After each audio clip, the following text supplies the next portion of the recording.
host of the Open Mic Podcast. Please can we show those claps in your hands to the fabulous Mark Cox.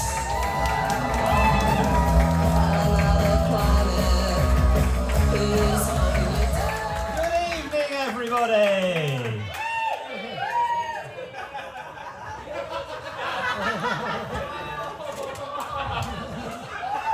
Still got it. I've still got it. Go ahead.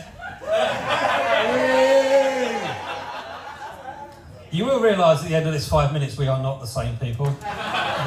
We do have one thing in common though, we are kind of Jewish. Well, I say Jewish, I kind of consider myself about as Jewish as a bacon bagel at a bar mitzvah.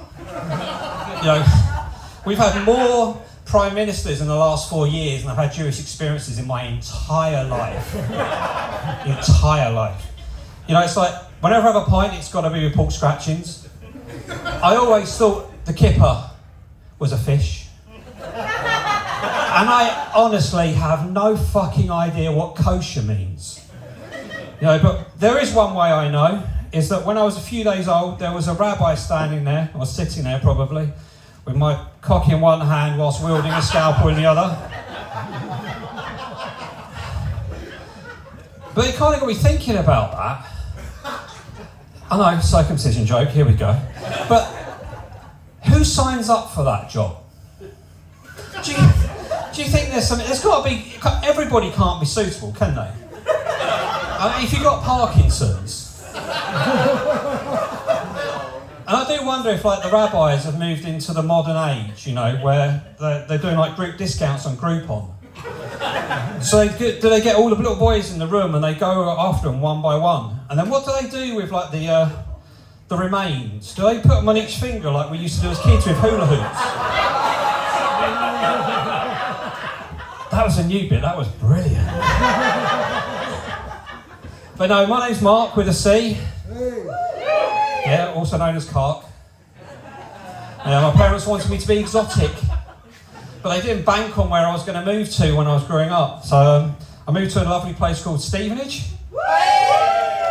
Fucking hell. Or as the locals like to call it, St Arvanage. You know, but as I was growing up, I decided I really wanted to change my name. So I kept getting bored of having to spell it. So I got it down to two final choices, and they were Phil and Paul. But when your surname's Cox, but you know, at the age of 30, I nearly died. Spoiler, didn't get me. But I had what they call a pulmonary embolism. Does anybody know what that means? If you don't know, it's a blood clot on the lung. Yeah, shit, it was fucking scary. I was at home, collapsed, rung for the ambulance. They fucking turned up. This was 17 years ago. If it was more likely these days, you know, hit and miss. But I didn't know what was wrong with me. It felt like I was having a heart attack. I was being stabbed constantly. But I was in the doctor's room begging him, and absolutely on my hands and knees begging him for pain relief. I said, please, just morphine, something, the strongest stuff you've got. And he went, it's the NHS, so I can offer you gas and air. I went, gas? Are you taking the fucking piss? Didn't get that one then. Jewish gas, gone.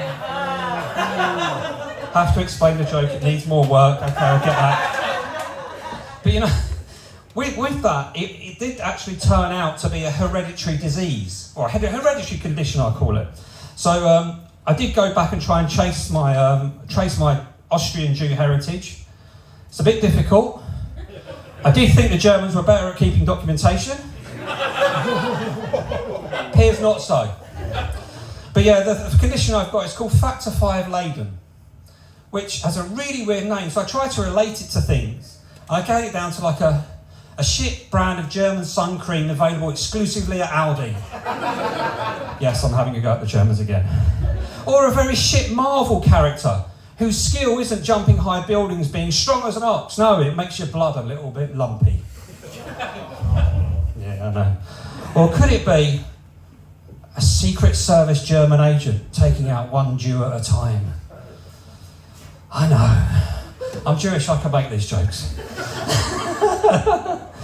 But, oh fuck, where was I going with this? But yeah, the one thing is that as I was getting older and I was trying to be a bit more healthy, my family decided, right, we need you to buy a wristband, a medical wristband. So I had it on, so if ever I had an accident, or as the wife put it, if you ever fall over, it's like, I'm 35, not fucking 70.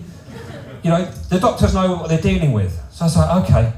So I went up to Amazon, I bought this wristband, and then all of a sudden I've just realised that it's completely fucked up my Amazon recommendations. Now all I get from Amazon is it's trying to sell me slippers, Werther's Originals and incontinence pads. And the worst thing about it is, I've now got Alexa every so often checking up on me. Have you fallen over? Are you still standing? Is the music too loud for you, sunshine? I'm like, nah. But it's also in cahoots with Google, because it keeps recommending Viagra. So nothing says sexy in my life like thin blood and a thick cock. And on that note, I've been Mark, you've been lovely. Thank you very much. Mark Cox, everybody.